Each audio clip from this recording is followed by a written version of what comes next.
I don't like the new farmer Thanos. Even though Thanos has been on this planet for many years, he cannot detect the intruder. The whole universe is in grand peril cliché. Like, I love this, but Eternity is literally one of the most powerful things, is like completely in like a catatonic state, and they don't explain why at all. Despite Iron Man's super futuristic tech, he cannot sense something coming at him from behind. Lady Deathstrike. If this is a clone of Wolverine, they would easily survive this. Despite Wolverine knowing his own healing factor, he does not kill this. Literally putting Kang and Doctor Doom, two of the most untrustworthy guys ever, on a team. Despite Drax knowing that the fate of the universe is at stake, he still wants to kill Thanos. I would have loved to have seen more of this team up of Nova, Silver Surfer, Doctor Strange and Galactus, but they don't really get to fight anyone. How do they get to Mistress Death's realm without her noticing? I like being explained the origins of the Magus and this other character, but 4 flashbacks within 10 pages is too much. In order to reach them quickly, Mistress Death begins walking to them, except from teleporting in this realm where she has 100% power. Mistress Death is literally treated like a literal person coming to find them when they're literally an omnipotent god. Drax the Destroyer tries to kill Death. Civil War. Most of them survive this. Susan Storm's force shields manage to hold back an entire atomic arsenal. Whipping up the tornado and spread radiation across multiple places. How does the Magus manage to have cameras literally set up by like Eternity and Galactus' realm, like even though Galactus and the Living Tribunal have been there and they haven't realised it? Again, Eternity in literally catatonic state, we have no clue how the Magus did this.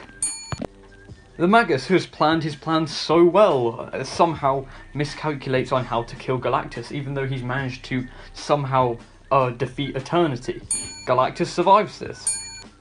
I'm removing a sim for this one. He comes in and says the pizzas have arrived. Oh, this guy's literally the Deadpool of this comic. What's his name? I think it's Speedball or something? His name's Speedball. The Living Tribunal shows up and does not notice that Eternity is in a catatonic state, even though Living Tribunal's like the 10th most powerful thing in the Marvel Universe ever. Civil War 2. Civil War 3. It confuses me how it seems such a fair fight when you have the literal Infinity Watch as well as Thanos fighting these guys. They should be wiped out within like seconds. Why did Galactus not use the Ultimate Nullifier a long time ago? And also, it's not like it's dangerous for other people to use it because Galactus himself can use it. Again, it just seems weird how this fight has gone on for so long when you're fighting literally people with the Infinity Stones as well as Thanos. It's revealed here that the Magus' source of power is 5 cosmic cubes, however we are given no background as to how he got them, which I thought would have been a much more, well not more interesting story, but it would be an awesome part of the story to be able to see how he actually managed to get these cosmic cubes. The incursions! The cliche of having ultimate power and then not being able to use it. I know this was because Eternity ruled that the gems would never work in unison, but how did Adam Warlock not remember this? He's literally one of the smartest guys in the universe. Why did the Magus and the clone of Thanos not come and take Adam Warlock at any other time? Like when Galactus wasn't there, or well, basically when anyone else wasn't there. This seems a poor idea. Thanos would have definitely been able to use the Ultimate Nullifier, as he is literally a being who has insane levels of concentration and patience, basically all the things you need to fire the nullifier, and yet you entrust it to Quasar, someone who is nowhere near as powerful as Thanos.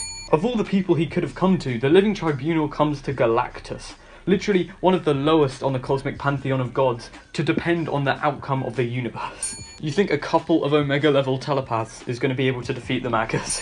Living Tribunal says that it should be Eternity that Galactus presents his case to, and yet gives no help as to restoring Eternity out of his catatonic state, even though it is been told to us many times that his power easily dwarfs the Infinity Gauntlet. The shield that the Magus so carefully constructed was able to be defeated by Doctor Doom. Cliche that when you've got 2 untrustworthy people, one of them will betray each other. Again, another classic mistake of Quasar using the Ultimate Nullifier, sorry. They literally have so many powerful people they could have entrusted it to, and yet they choose Quasar, who just completely hesitates. Eternity's one line in this movie literally just makes it so much harder for our heroes to win. But again, that's Eternity. I love Eternity. Somehow the Magus knew that Quasar was outside. I quite like the whole idea of, you know, not quite getting the grasp on reality, but this should be a problem to him. He should easily see this, like, this is a problem. Also, I like how they put a little E equals MC squared in the corner. I'll take a sin off for that. That's great. I love science. This Thanos v Thanos battle, awesome. Another sin goes off. The Magus is basically monologuing again, as every other hero does, showing how the world is in chaos and stuff like that, which is awesome, and yet he's not doing the one thing that he really wants to do with the Infinity Gauntlet, which is attacking Adam Warlock. However, he knows that there are many other powerful beings at play here, and yet chooses just to stay laughing. I'm going to take a sin off here because I like how these like shields he used to imprison Earth's heroes, how it's not quite, they don't look as like they have, they're different to the ones that Thanos used to imprison the heroes, or Nebula, which is awesome because, I mean, if you think about it, he doesn't have the reality gem, so he doesn't have ultimate power. So this all kind of makes sense. So yeah, that's one sin going off. Magus versus Thanos, awesome. One sin off. Magus tells Thanos he is lying even though he has the Mind Stone and could easily know that he was telling the truth. Thanos survives this. The next 4 or 5 pages, I'm taking 5 sins off for that. Amazing, epic stuff. I do love how Infinity and Eternity together are, like, how they're one being is awesome. I love that. So, that's great. However, how Infinity is in Adam Warlock, not really that good of a story.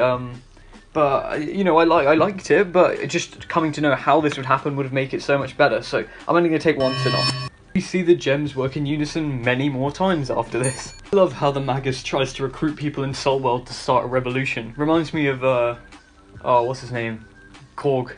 Actually, I could read a whole comic about Thanos and that little orb thing that he's got teaming up and going around having adventures, definitely. Brilliant foreshadowing to the next comic, which is Infinity Crusade, where we see Adam Warlock's kind of good side called the Goddess come out.